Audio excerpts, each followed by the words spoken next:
Hello and welcome to our second video looking at the chaos in Battlefleet Gothic Armada.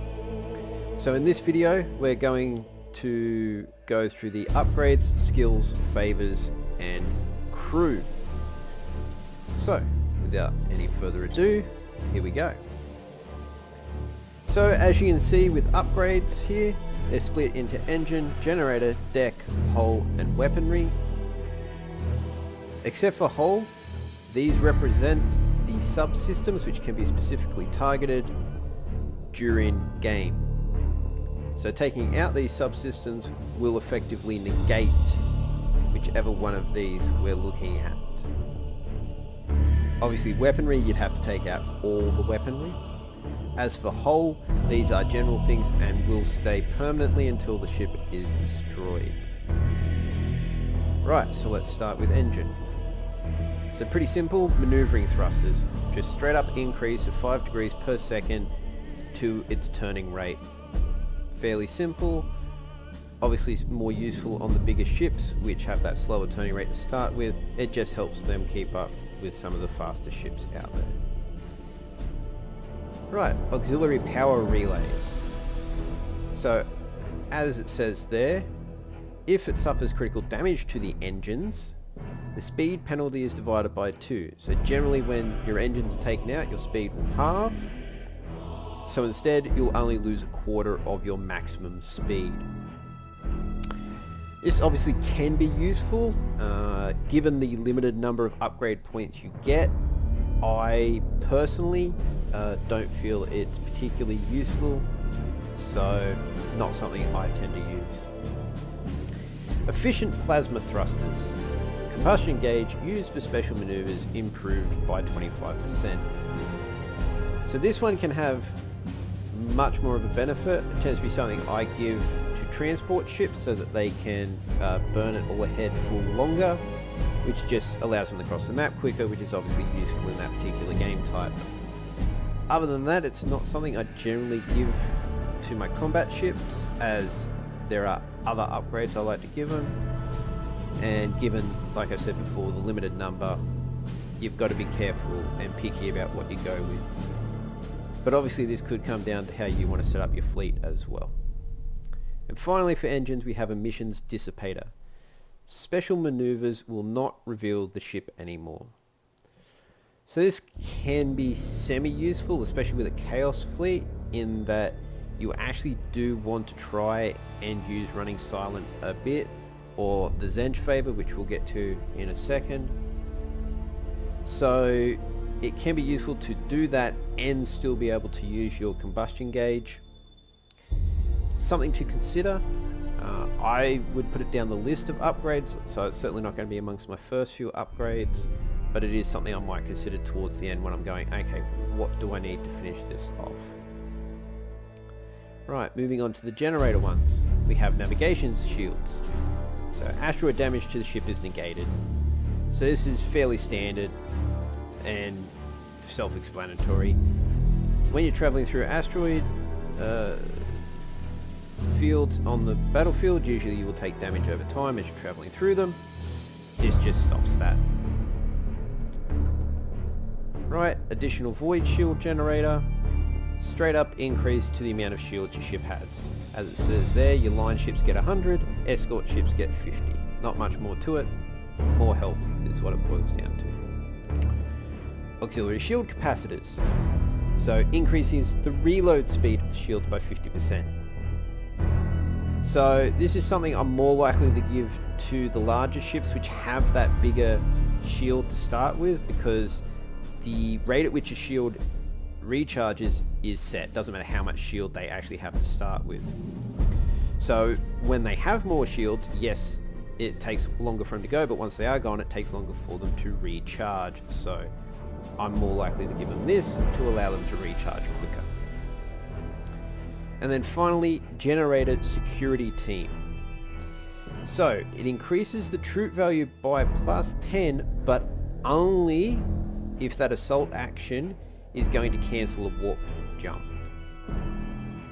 So realistically, I would argue not much value, as hopefully you won't be having to try and warp jump often enough that this will actually be useful compared to any other upgrade. But still something to keep in mind.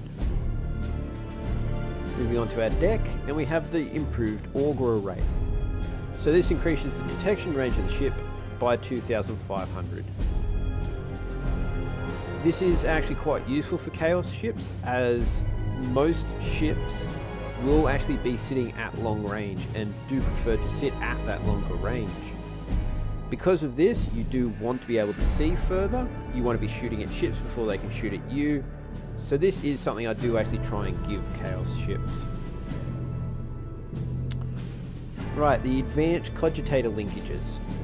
So for the special orders mentioned there, lock on, brace for impact and reload, you do increase their duration by 50%.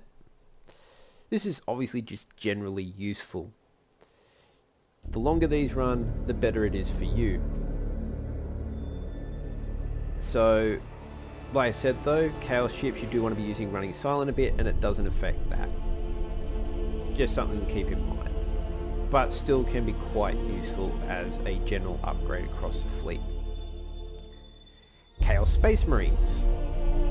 So, pretty simple, reduces the enemy troop value by 5 during lightning strikes and boarding actions. So, Chaos ships for instance have 60 troop value, it becomes 55. This just slightly increases the odds that you'll get a successful lightning strike or boarding action. Fairly simple really. Enhanced Battle Bridge. So this is quite good in that when your deck gets blown up, you usually can't use the special orders. Now, you can continue to use them. So again, I find this to be a relatively generally useful upgrade. No specific purpose or use as per se, just something that can be good to chuck on pretty much any ship, as it does allow you to keep using those special orders even if your deck does get taken. So moving on to hull, we have belt armor. So first permanent critical damage inflicted to a system, the ones I mentioned earlier, is ignored. So I'll tend to take this before I'll take Battle Bridge, because as you can see there, it stops that first critical damage to all of them. So as much as I like to have my deck special orders continue to work even if the deck itself is taken out, I don't particularly want to lose my generator, engines. Weaponry is a bit more of a, I can afford to lose one most of the time, maybe even two, but even then it's still useful. So, like I said, I just tend to preference belt armor, but in saying that, it is a one-time thing. Like it says there, it's only the first permanent critical damage. After that, you can still lose systems. Camo. So this improves the duration of running silent by 100%. So while the cogitators only did a 50% increase, this does a 100%. Like I said, you do want to be using running silent a fair bit on Chaos ships, so this isn't too bad. But it also depends on the upgrades, because as it says there, running silent. So if you give them the Zench upgrade, this no longer is valid. So just something to keep in mind. Extra turrets, pretty simple. 3 more defense turrets, just increases that odds a little bit that you will actually take out incoming ordnance and torpedoes. Fire protection system, fires last 50% shorter. Not something I generally concern myself with on the larger ships, but certainly with smaller ships, this isn't a bad thing to throw on them. Yeah, it just stops them from potentially dying quite as quickly. In saying that though, it is a little bit lower on priority in general. Right, and moving on to our weapon upgrades. So we have turbo weaponry, straight up increase of 3,000 units range to your macro weapons. And this does include your missiles for any ships that have missiles. Additional teleportarium. So an additional assault action when using the lightning strike skill. So usually you only get 1, this will increase it to 2, which is the same as your broadside boarding actions. potentially useful. I'm not a big fan of it with Chaos. Generally you'll be using teleport more than you will broadsides, because you definitely don't want to be that close in general with Chaos, but realistically you're going to be outside, hopefully anyhow, the teleport range quite a bit as well, so not something I consider overly useful. Armor piercing ammunition, so while it sounds good, reducing the enemy army to 25, so the same as essentially turning your macro weapons into lance weapons in that sense. You do have to be within that 3000. Like I've said before, Chaos is definitely more of a long range fleet, so you're probably not going to spend long enough at that distance for it to really matter. It's just something to keep in mind with that. This is definitely something I recommend though for Chaos, as a lot of your ships, and especially in the larger ones, you pretty much always have at least some level of ordnance. Reducing that cooldown, especially by 20%, which is actually quite a large amount, you really do get far more damage out far quicker. It is very, very good. Right. Targeting matrix. So again, another useful one for Chaos here in general, because like I've said before, the ships you want to be at range, so increasing that accuracy for those macro weapons that you do have can just really help get and apply damage better.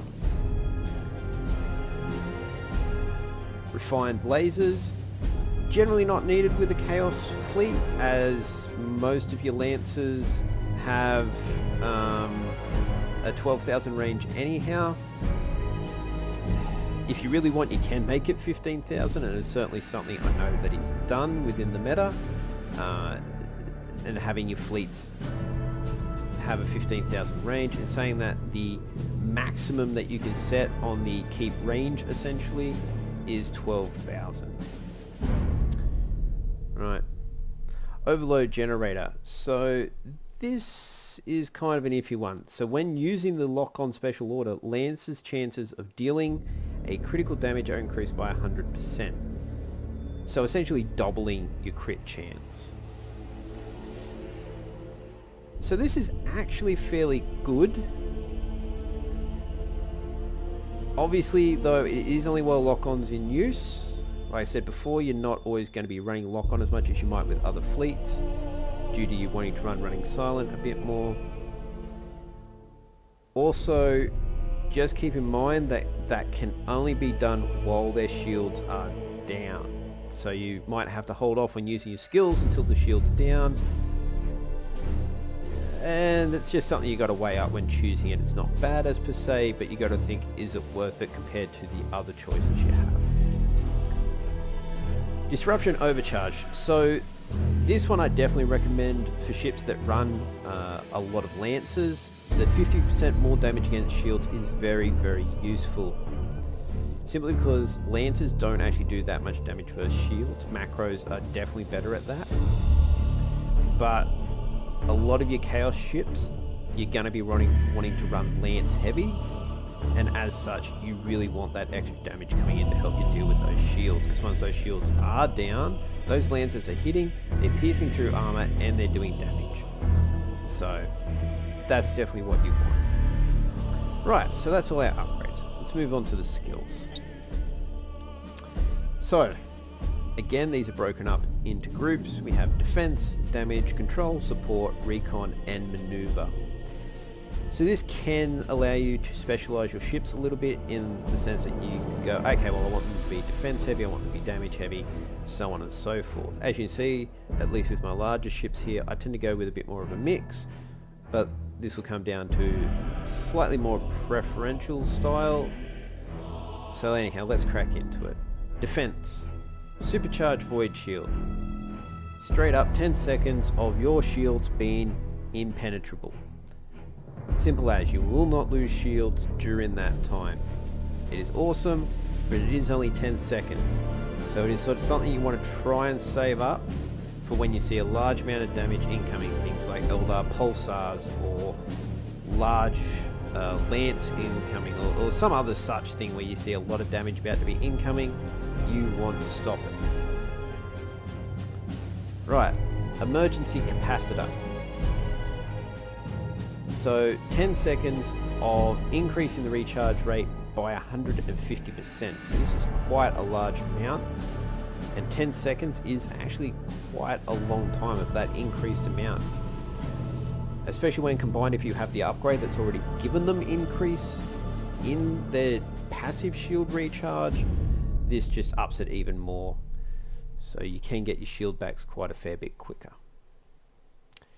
Obviously it does have that 2-minute cooldown though, and you may lose your shields again within that time. Anyhow, damage. So we have bombs under damage, and our first one is the disruption bomb. So as it says there, when it explodes it depletes all shields in its effect area, but it does have a 10-second delay. So the way that's displayed in game is when you place it, there'll be a red circle that represents the actual diameter of the explosion, and then you'll see a green circle expanding out from the bomb itself, which is visible. Once it hits the red, boom, anything within it, and away goes those shields. So there is time for ships to either stop, turn, or try and burn through before they get hit. So placing these can be tricky at times. The plasma bomb. So, like the disruption bomb, has all the same range, delay, and radius and such. As you can see there though, it deals 100 damage to all ships within 750 units, and 50 damage from 750 out to the 1500. And it does ignore armor, so it's just straight up bulk damage. This does also count as an area of effect weapon, so those numbers are doubled for any of your escort ships that are hit by this. Again though, it does have that 10-second delay. Now there is ways to mitigate that. So by mitigate I mean make sure that they can't escape, and that comes in the form of the control stasis bomb. Now the only thing to keep in mind with this is, do not place your plasma bomb such that it will hit your stasis bomb before the stasis bomb has gone off, because it will blow it up. Other than that though, trapping things in a stasis bomb, then hitting them with a disruption bomb and or plasma bomb is a great way of dealing with enemy ships. Obviously it can be a bit of a hard combo to pull off, but if you can do it, all's the better. So this one has a 15-second delay, and as you can see it's got a 2500 radius, so it is quite a decent sized radius on it, and it lasts for 15 seconds. So that's 15 seconds of ships trapped in stasis.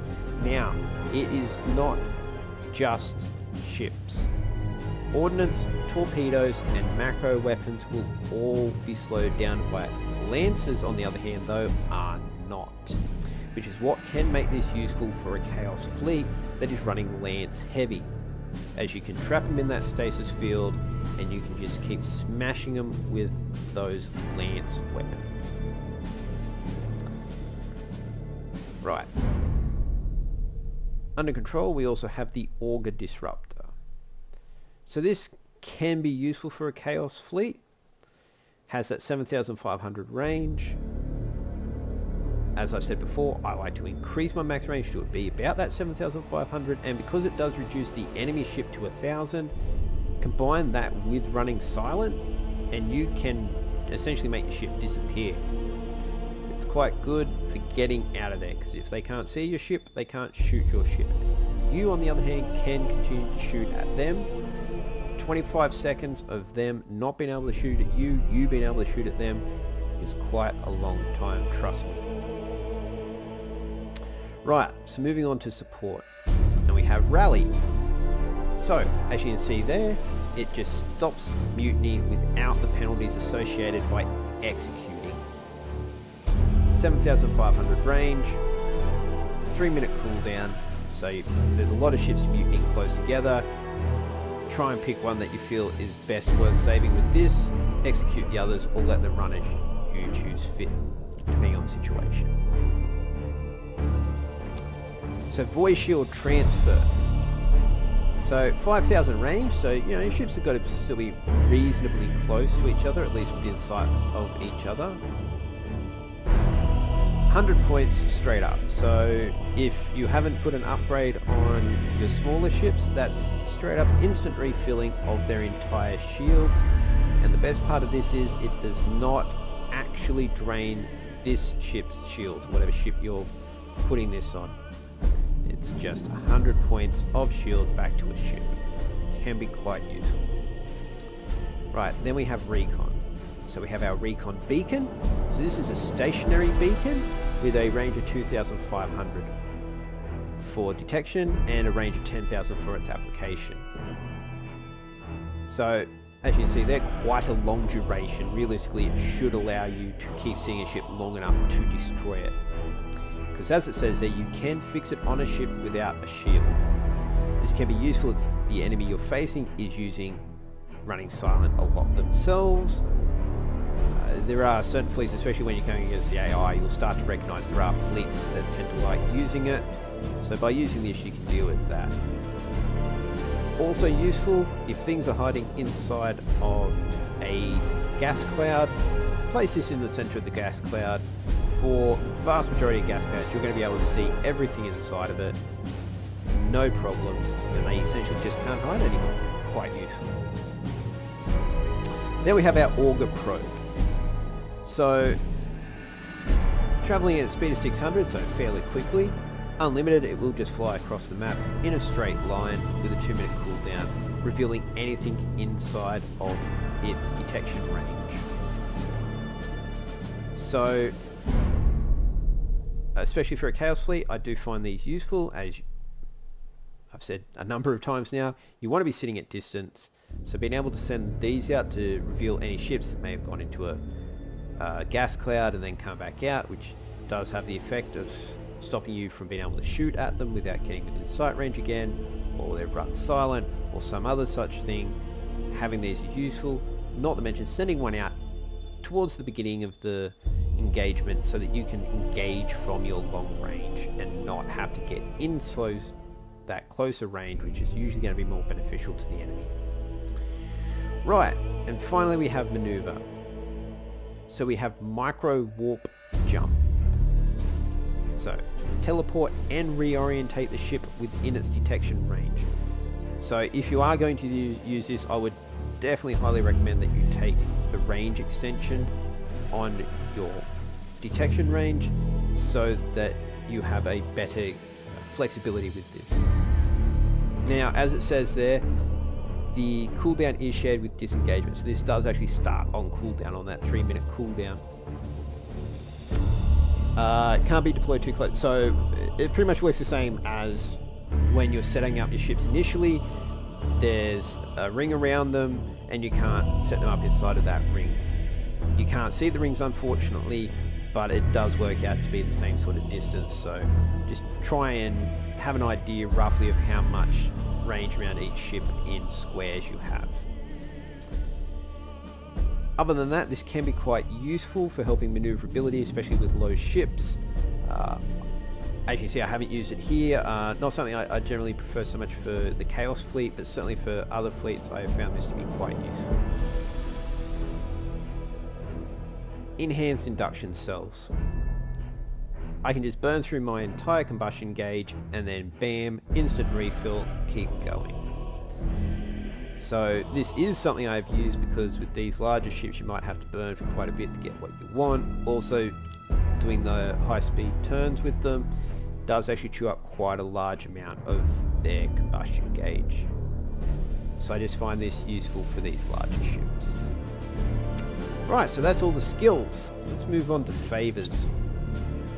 So, as you can see, Favours in the case of Chaos represent our marks of our 4 main powers: Khorne, Nurgle, Slaanesh and Tzeentch. Each of them is appropriately thematic. So, Khorne, what do we get? Demonic Lightning Strike. So as it says there, replaces the basic one. Yeah, still have to have their shields down. It adds that 1 assault action to the lightning strikes. Still only deal temporary critical damage. and still all based on the troop value. Essentially, you're just getting that extra lightning strike. Not particularly useful. Obviously, there's an upgrade that allows you to do that.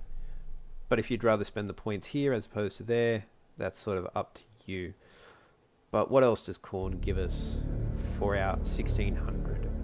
Well, 1600 on the battleship. The prices go up as you go up in ship size. So it gets +5 to its troop value, so that's not too bad, a little bit more, and an extra assault action to boarding. So that'll give us 3 in total. If you ask me, not particularly worthwhile, any of this really. Chaos, like I said before, you're not going to be using these a lot because you're not hopefully going to be within that range often enough. Overall, it's very thematic, it's very Khorne, don't get me wrong, I love it for that, but as an actual useful skill in game, at least certainly with the main use of the Chaos Fleet, no, I just don't see it being worthwhile. Nurgle on the other hand here, troop value is raised by 10, so that's actually quite a decent extra bit of protection there. Void Locust Cloud Swarm. So every enemy ship within 2,500 units of the ship suffers 3 hull damage per second, and they don't stack. Not really an issue. I only use it on the battleship, and the only reason I use it on the battleship is because it is one of the few ships in the Chaos Fleet that is slow enough that other ships can get close to it, especially small, fast ships. You know what the beauty is? They get within that 2,500 and their hull disappears. It ignores shields and just does damage straight to the hull. I've seen Eldar ships just start to melt under this. Any of the smaller ships just tend to disappear, and it is 360 around your ship. It is awesome.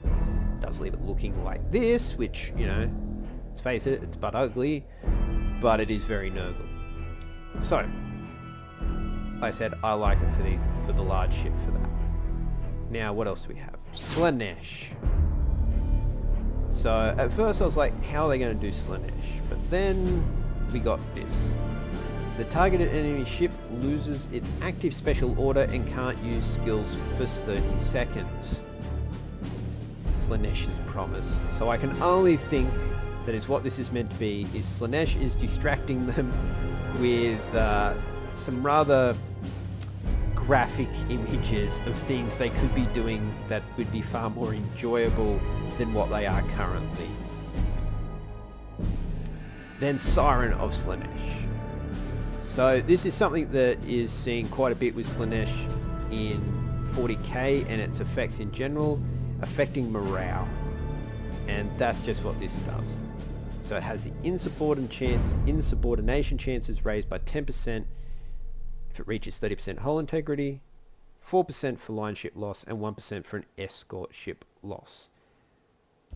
And as it says there, they stack. So if you actually have multiple ships running this and they hit the same ship, that can be quite a large amount. Especially for that 30% hull integrity. And also keep in mind that there are some races, orcs, that have rather low morale to start with, and trust me, orcs are very annoying in general because they have a lot of hull hit points on their ships, and getting them to run can be far easier sometimes. So I do run some ships with the mark of Slaanesh, so if you want to have a quick look, that is what Slaanesh will make your ship look like.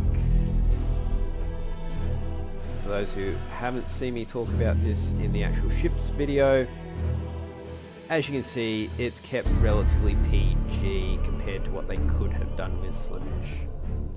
Right, then finally we have the Mark of Tzeentch. So, what does that do for us? Well, this is probably the most widely useful and used with Chaos fleets, because we have Wind of Change, so it replaces running silent, and what this does is it creates an area around the ship that has the same properties as a gas field. So that means you can not only hide this ship, but other ships inside of it. with a 45-second duration, which is quite decent. On top of that, we have Warp Signature Echo. So I can create an unidentified decoy in any direction.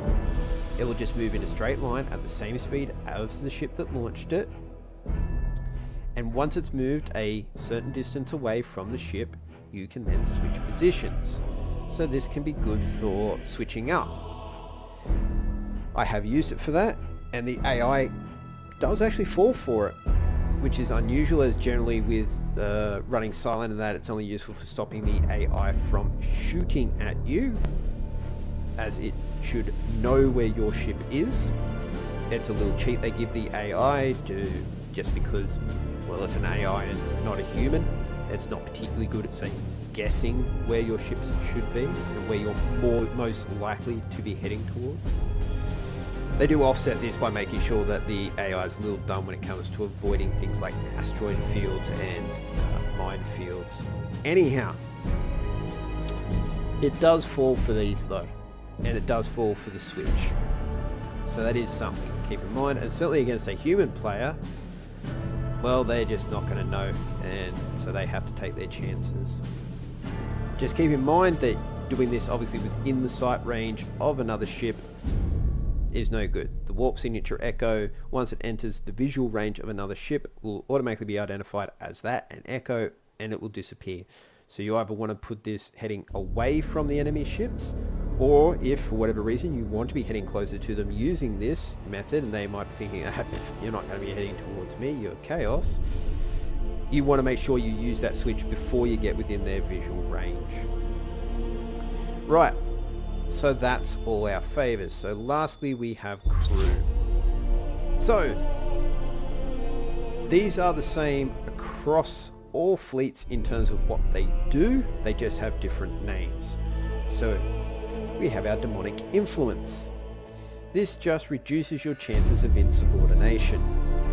So 10% per level for the hull integrity, 2% for line ship loss, 1% for escort ship loss. This is quite useful. All 3 points will pretty much mean you never run. So, like I said, it can be useful. As you see from the way I've placed points, not necessarily something I consider highly useful, but certainly something that can be useful. Dark Navigator. So, as it states there first up, if you try and retreat through the warp, you have a 45% chance of getting lost in the warp. This just reduces that chance by 15%. Remember, you can put 3 points into it, so it can just eliminate it entirely. It also reduces the delay of warp disengagement by 2.5 seconds per level. So it will essentially halve it if all 3 points are in there. Again, quite useful, but as I've stated before, hopefully you're not running often enough that these sort of things are that big of a concern. Right, then we have Heretic, which, essentially a heretic tech marine or tech priest. So it improves the efficiency of emergency repairs by 0.3 points per second per level. So not quite getting to a full 1 if we put all 3 points in there. Somewhat useful. I personally like it, especially on the larger ships. They have more hull points. I want them to be repairing as much of it as possible. Possessed Gunner. 25% critical chance for your lancers and your macro weapons. So that's an extra 75% with all 3 points. It's quite a decent whack of extra crit chance, and I have seen it be quite effective personally. So I have a preference for using Possessed Gunner, but obviously that's something up. A lot of these are very much up to personal preference, your play style, and maybe you're finding that your ships are running a lot because you're particularly unlucky with those rolls or something. Right, Cultus. Straight up, 3 points per level increase to your troop value. So 9 points overall. I realistically would only probably consider this if you're playing against opponents regularly using something, say like Space Marines or Orcs, where you really want that extra protection because you're facing a lot of boarding actions. Other than that, I consider pretty much everything else here more useful than that. Slaves. Reduces the cooldown time of all skills by 4% per level. To me, the most generally useful thing amongst all crew is this particular upgrade. I want it on all my ships, and I want it at max. Simply because 12% reduction in my cooldown on all my skills, more damage, more often running my special orders, just better in general across the board. It's just good. Then finally we have our Warp Talon. So as you can see there, 10% per level chance to avoid destruction when hit. So even if they do get hit, which has a relatively low chance, they won't necessarily get destroyed. This just means that you will get damage through with your bombers more often. Your fighters will survive more, all the rest of that. And as it says, it does accumulate with other chances of avoiding destruction. Not that I've particularly run across any, but hey, if they're there, it does do it. Right, so that's it. Upgrade, skills, favors, and crew completed. I hope you found this informative, and I will do the next video on basic strategy and tactics soon. I hope you can join us for that and the future videos as I look at the other races in Battlefleet Gothic Armada. Thank you, and please join us again.